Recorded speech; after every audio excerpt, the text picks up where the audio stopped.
নমস্কার বন্ধুরা, কেমন আছো? সনাইস লাইফস্টাইলে তোমাদের সবাইকে স্বাগত।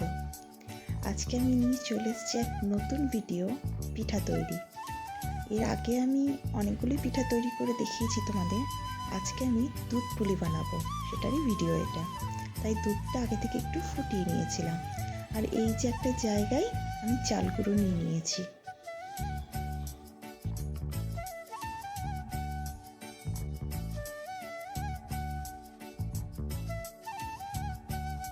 চাল গুঁড়োটা গরম জল দিয়ে মাখলে বেশি ভালো হয়, তাই আমি গরম জল দিয়েই এই চাল গুঁড়োটাকে মাখবো।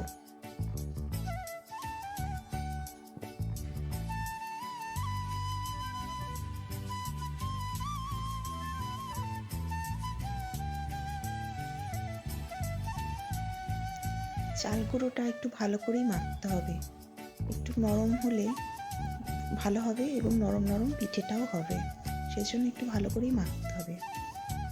ছোট জায়গা ছিল, সেজন্য আমি এটাকে থালাতে নিয়ে নিলাম, যাতে ভালো করে আমি এটা মেখে নিতে পারি।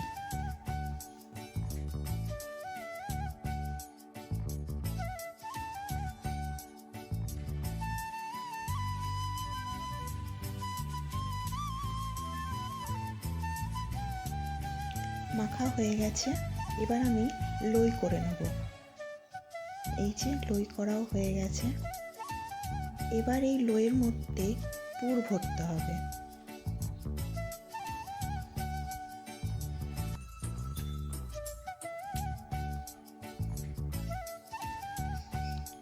পুর ভরে মুখটা ভালো করে বন্ধ করে এইভাবে তৈরি করেছি।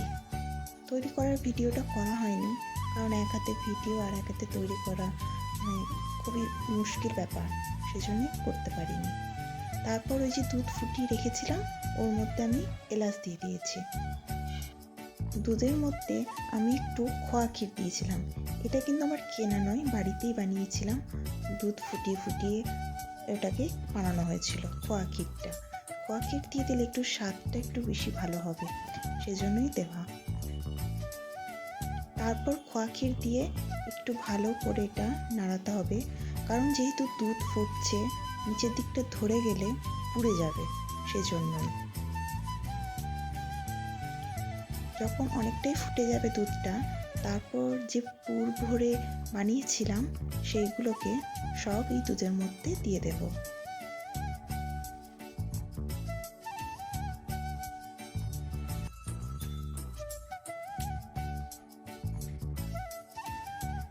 ওগুলো সব দিয়ে দেওয়ার পর আঁচটা একটু কমিয়ে দিয়ে ভালো করে ফুটতে দিতে হবে। আস্তে আস্তে ফুটতে ফুটতে যখন অনেকটা মরে যাবে দুধটা, তারপর নামানো হবে। তার আগে নামানো যাবে না, কারণ তার আগে নামালে যে চাল গুঁড়ো দিয়ে যেটা বানিয়েছি সেটা সেদ্ধ হবে না। তাই সেদ্ধ হওয়ার জন্য গ্যাসের আঁচটা একটু কমিয়ে দিয়ে আস্তে আস্তে ফোটাতে হবে, তাহলে চালের তৈরি জিনিস তো ভালো করে সেদ্ধ হয়ে যাবে। তারপর অনেকটাই দেখো দুধ মরে গেছে, অনেকটাই সেদ্ধ হয়ে গেছে। তারপর আমি চিনি দিয়েছি। চিনিটা কিন্তু আগে কখনোই দেবে না, কারণ চিনি দিয়ে দিলে ওই পুর ভরা লইগুলো সেদ্ধ হবে না। সেই জন্য অনেকটা সেদ্ধ হয়ে যাওয়ার পর দুধটা অনেকটা মরে যাবে, তারপরে চিনিটা দেবে। তারপর খানিকটা 2 মিনিট ফুটিয়ে নামিয়ে দেবে। এই যে তৈরি হয়ে গেছে আমার দুধ পুলি পিঠা। পিঠা তৈরির ভিডিওটা তোমাদের কেমন লাগলো অতি অবশ্যই আমাকে কমেন্টে জানাবে। আর সবাই সুস্থ থাকো, ভালো থাকো। এই ভিডিওটা আজকে এই পর্যন্তই। তোমাদের সঙ্গে দেখা হবে আমার পরের ভিডিওতে।